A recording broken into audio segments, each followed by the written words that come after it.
I was given a cutting of this variegated Echeveria Tinkerbell 6 months ago, and I planted it in this container together with other variegated succulents. And I found out that they propagate really well, so I decided to take some more leaves to propagate. To make it more interesting, I thought that I might as well do a bit of experimentation to find out if there's a difference in growing the leaf propagations if they were to be placed in different conditions. Some will be placed outdoors, some will be grown in a dark container, and others will be left under the grow light. So in this video, let's find out if the location is really important in growing for this variegated Echeveria Tinkerbell. Hello there, my name is Liz, a self-confessed succulent addict. Welcome to my channel, Growing Succulents.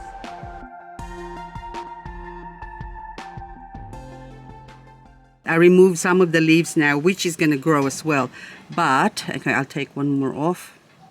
This is such a prolific grower. There you go. That I am not afraid to chop, chop, chop.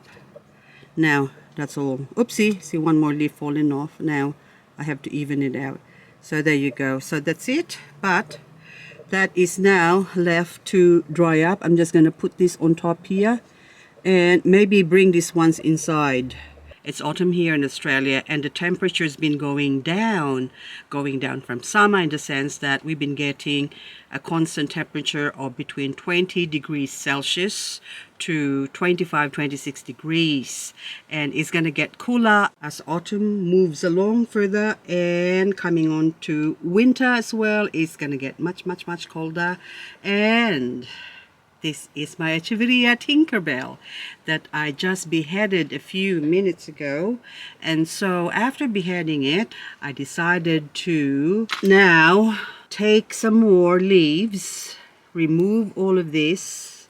I'm going to leave a couple in between. These ones are leaves taken a few weeks ago. It has been growing really well. So every single leaf has germinated and or have new growth. So this is Tinkerbell. All of these are Tinkerbells, and it would be lovely to have an army of variegated Tinkerbell. And I'm sure this is gonna go pink as it's exposed to the sun.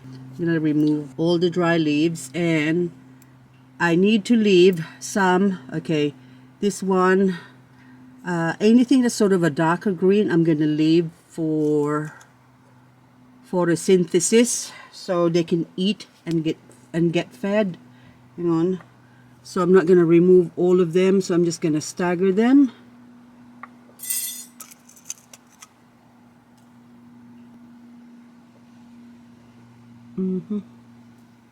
Anything that's underneath. There you go. So I don't know if I'm actually capturing this. So this is in the hope that it will grow some plants in between. And also, hang on, so that one, should I remove maybe this one here? So those two are fine. So if that grows here and that gets in the way, I can just remove that later on. But for now, this is all I've got. And the leaves as well. I'm gonna grow some. I'm gonna put some here. And the rest I'm gonna take inside just to see which grows the fastest, outside, out in the open, or somewhere indoors protected. Now I've got my drawers here. Let's go find a spot here, and I'll put paper and a label that says Tinkerbell. So I'm going to put one inside my drawer, or some, not one, but the leaves. Let's go put some here. Let's do 1, 2, 3, 4, 5, 6, 7, 8, 9, 10. Okay, and then that one is 1, 2, 3, 4, 5, 6, 7, 8, 9, 10, 11, 12, 13. There you go, 12 each. There you go. Is that 12? Yeah, good enough. And now this one that I beheaded as well, I'm going to leave it here. I want to see how long before that one actually root up. Out here in my grow light area.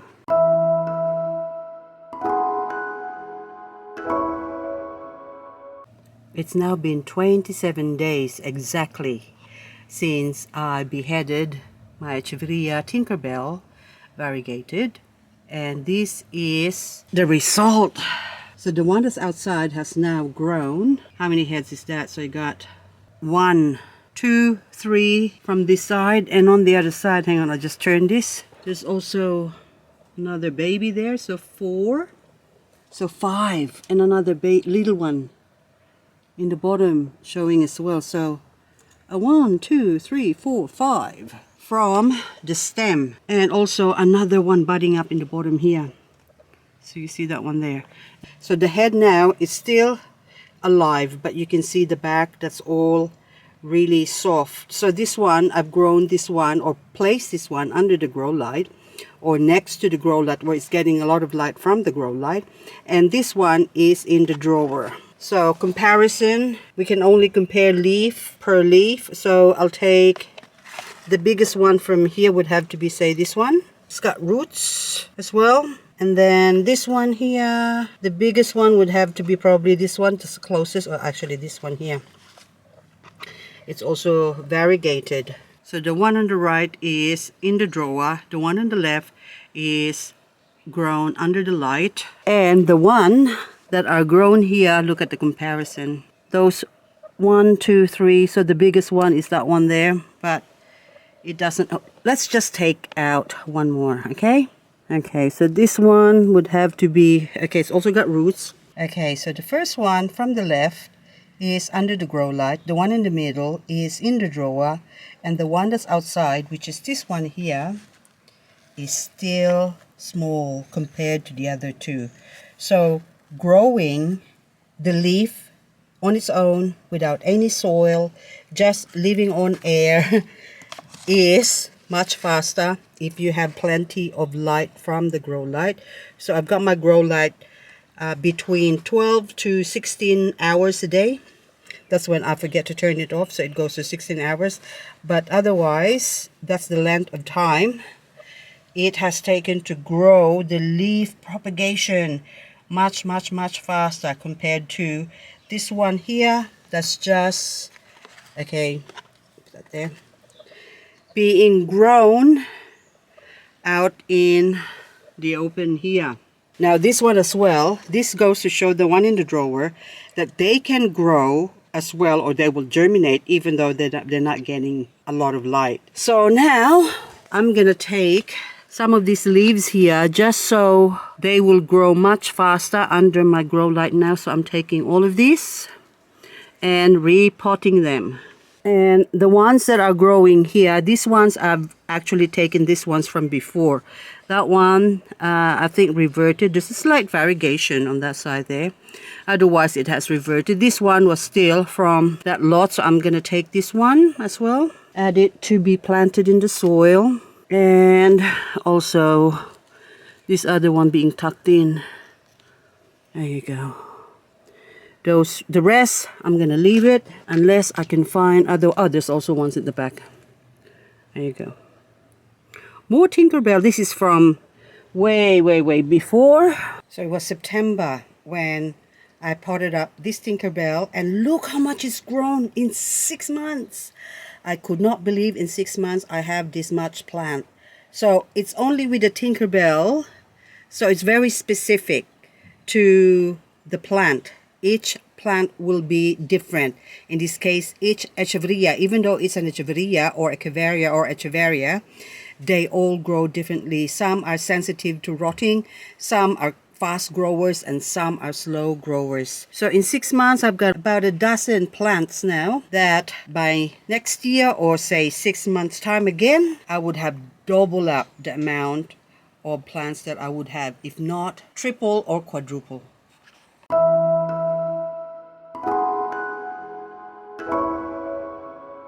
Since this one is really, really dry, what I'd like to do with my cutting is soak it first in the seaweed solution here for a couple of hours just to rehydrate it. And if it doesn't fit because the mouth is too big, I'm going to put it in this container here. I'll just add some more seaweed solution to that, and I will leave that for a few hours to soak up some liquid. After a few hours, or more like 24 hours later of soaking, the roots has now perked up, and also the leaves at the back is not as wrinkly as it was before. So now this is now ready to be potted up. So what I'm going to be doing is potting up using this container here. This is just a little ceramic dish, and I just drilled a hole, and this is quite shallow, so it's probably 2 inches deep only. And also, so I'm using this mug to put my cuttings in.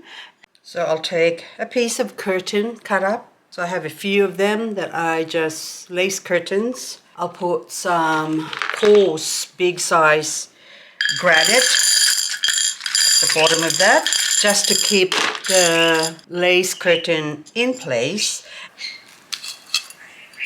And yes, that's my budgie talking in the background. Baby P, come here, Pedro. So this is my amended Master Succulent Soil Mix. I will be doing a video of the soil mix later on, since this is still under observation, but normally I would just use my Master Succulent Soil Mix to grow this. Now this container, I will do the same. I will put a piece of lace curtain, a smaller piece. Okay, that will do. And some coarse, bigger piece of granite just to go on top of the lace curtain. And now I'm gonna put some soil in this one as well. Okay, and now I'm gonna insert this right in the center of this thing so they can be all together and I can keep an eye on them. Now that's ready to put our leaves. So this one now, the one that's grown under the grow light, I will continue to grow them under the grow light. And this is the reason for this one, why I put a little pot here, because I'm going to take my Tinkerbell cutting and put a hole there. And before I do that, I get smaller pieces of granite. And as I put this in here, I'm going to use that to go around the base of my plant, or the Tinkerbell, to cover up contact between the Tinkerbell, okay, Pedro, and the soil. So this actually doesn't, I haven't experienced root rot yet on this one, so seems to me that this plant doesn't like rotting as well, or should I say, well, I haven't experienced rotting yet, but who knows, maybe in the future. I'm not hoping or holding my breath for a root rot. I don't want any root rot, but seems like this plant is a very strong plant for non-rotting. And then now all around here, oopsie, look what I've done. I flicked it through, Pedro. Now leave that there. That was the one in the drawer.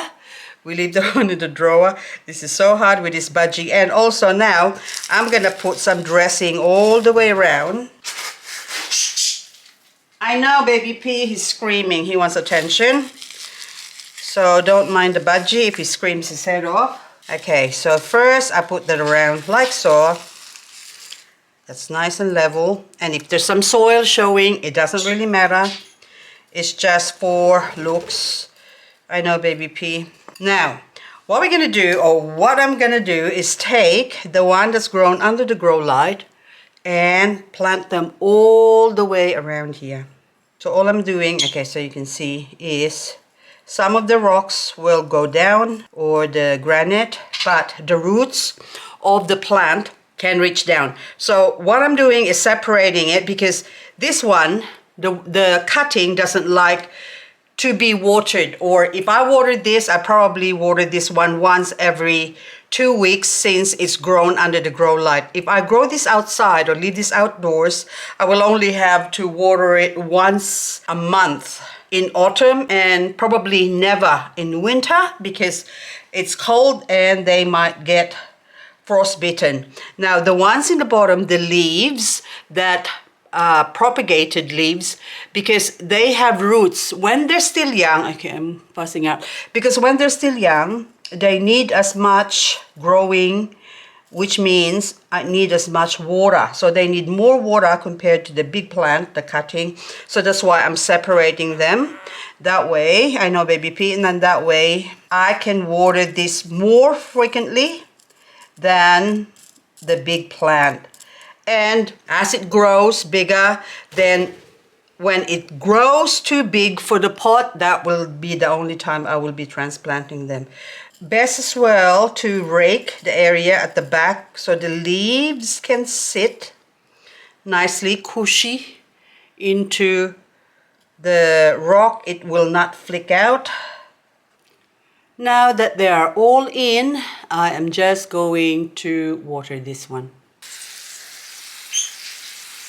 So I'm watering this until I can see some water coming out at the bottom of this bowl.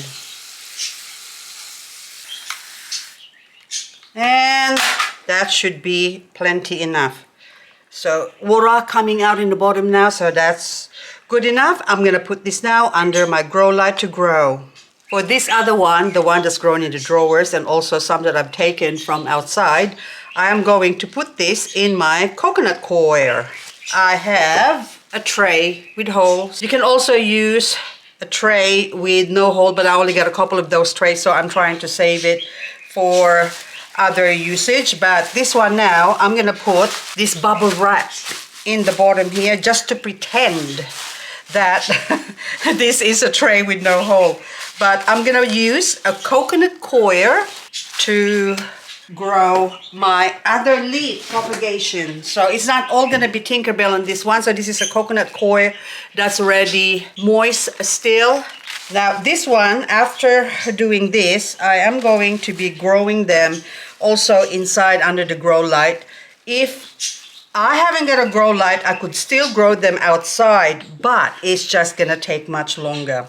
So, and I need for them to grow really fast. And if you haven't got a grow light, then you can also use LED lamp or lampshades. Just take away the shade and use the lamp to provide lighting for the leaf propagations. The coir is sort of fairly pliable or sort of loose and dry. It might even look dry. I know it's not dry, but it's actually saturated. It's really, really wet. So show you, so that one's really dry, but if I pick that up, look at the water that's in it. That's a lot of water. So this will provide moisture for the succulents to grow in. So a lot of my leaf propagation, I would grow them on coconut coir, just straight coconut coir with no fertilizer or no compost, nothing. Nothing, just straight coconut coir.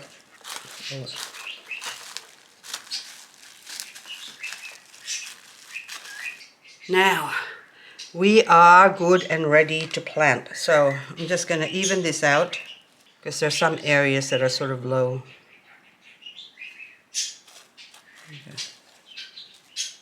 Okay dokes. So now, with this one, with this tray, I'm still putting a lot of other different leaf propagation that I have growing. So I'm just gonna put Tinkerbell in one corner. So now we go plant. This might seem like scary for a lot of people who's watching this video when it comes to growing succulents, in saying that you have a really wet soil, or in this case a coconut coir is really wet and it might rot the leaves. If the leaves doesn't have any root, it will have a chance of rotting, but since they have some roots growing now, they will just take in as much water as they can to help them grow. But if you haven't got roots, then I suggest don't put it in. Only put the ones in coconut coir, the ones that have roots. Or alternatively, you can also use coconut coir, but you have to keep the top surface dry and just get a bowl that's no holes as well, and water the bottom. As long as there's no contact with water and the succulent that doesn't have any roots, then it shouldn't rot. And when you do need to water again that dry top coconut coir, then you just have to water from the side of your container. So that way the water will go down into the bottom and still maintaining the dryness on the surface. Also, another tip. So this one has dried up. So the leaves of this Tinkerbell has dried up. So if you can see that. So, but there's already a root there. So what you're going to do, and also how many heads is that? 4 heads. So I've got from one leaf, it has grown 4 rosettes or 4 plants. And it's got some roots, but now I have to gently grab this into my karate chop finger and slowly just twist this. It will just come off. It will just pull off. So now I'm gonna plant this in here, and my budgie is laughing at me. And then this one as well. This one's got a lot of roots, you can see, and also the same one here. You can also leave it. That's fine. That's actually good to just hold it, but it's not gonna draw any moisture from the mother leaf. And you can just stick that in there like so. So anyway, this one as well has got some roots, very good roots. That's all for this video, guys, and hope I see you on my next video. Thank you for watching. Bye for now.